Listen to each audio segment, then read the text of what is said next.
Hello everyone. तर आज मी संकेतला tiffin घेऊन चालले होते, तर त्यासाठी मी तयारी सर्व स्टार्ट केली होती. भाजी वगैरे बनवून घेतली.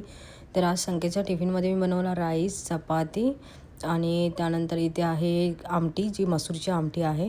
आणि मी भेंडीची भाजी बनवली आहे, जी त्याला जशी आवडते तशी. आणि हे त्याचे फेवरेट रेड पोहे आहेत. आय थिंक रेड तांदळाचे पोहे असतात. आणि यात काय असेल हे नक्की तुम्ही मला कमेंट करून सांगा, बिकॉज हे प्रत्येक इंडियनला फेवरेट आहे. आणि त्यानंतर मी तयार झाली. तयार होऊन मी निघाली घरातून आणि लिफ्ट पकडली.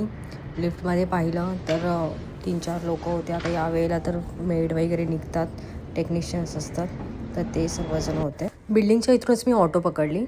केस खूप बाद झालेत माझे. एवढी घाई झाली ना आज की सलाड पण त्यासाठी करायचं होतं, जे सगळ्यात इम्पॉर्टंट होतं ते पण मी विसरून गेले. आणि आता ट्रॅफिक तर इकडे एवढं आहे, बापरे, पूर्ण ट्रॅफिक आहे, पूर्ण ट्रॅफिक आहे. सो आता ओझरला मी फायनली पोचले तिथे.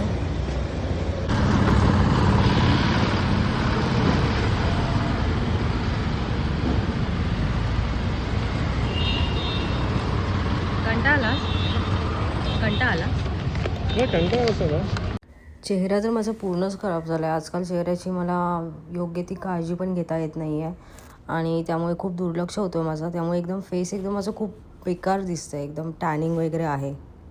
टिफिन देऊन झाल्यावर मी सीधा डीमार्टला गेली. तिथे काही सामान घेतलं जे मला पाहिजे होतं ते. आणि त्यानंतर मला फार भूक लागली होती, कारण मी सकाळपासून काहीच खाल्लं नव्हतं. सो त्यातलंच एक ओरिओ खाल्लं. ओरिओ फ्लेवरचं 5 स्टार होतं, ते घेतलं आणि खाल्लं. आणि त्यानंतर मी घरी निघाली. सो गाईज, हा माझा व्लॉग तुम्हाला मिनी व्लॉग कसा वाटला प्लीज कमेंटमध्ये सांगा. लाईक, शेअर आणि सबस्क्राईब करा.